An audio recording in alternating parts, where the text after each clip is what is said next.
পুষ্টির রাজা কাঁঠাল। যে সকল পুষ্টি মানুষের দেহে প্রয়োজন তার প্রায় সব কাঁঠালের মধ্যে আছে। কাঁঠাল বাংলাদেশের জাতীয় ফল। কাঁঠাল বাংলাদেশে জন্মানো এমন একটি ফল যার প্রতিটি অংশই গুরুত্বপূর্ণ। আসুন জেনে নিন কাঁচা ও পাকা কাঁঠালের উপকারিতা। পুষ্টিবিদরা বলেছেন কাঁঠাল পুষ্টিগুণে ভরপুর। মানুষের দেহের প্রয়োজনীয় উপাদান যেমন vitamin A, vitamin B1, B2, riboflavin, potassium, calcium, iron, বিভিন্ন ধরনের ভিটামিনের এই ভাণ্ডার এই কাঁঠাল।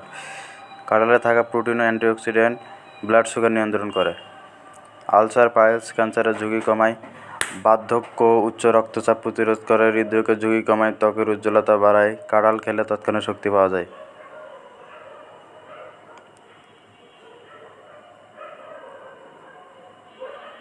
দেহে রক্ত স্বল্পতা দূর করে, পেট পরিষ্কার রাখে, কোষ্ঠকাঠিন্য দূর করে, গর্ভবতী মা ও শিশু সব ধরনের পুষ্টির অভাব পূরণ করে।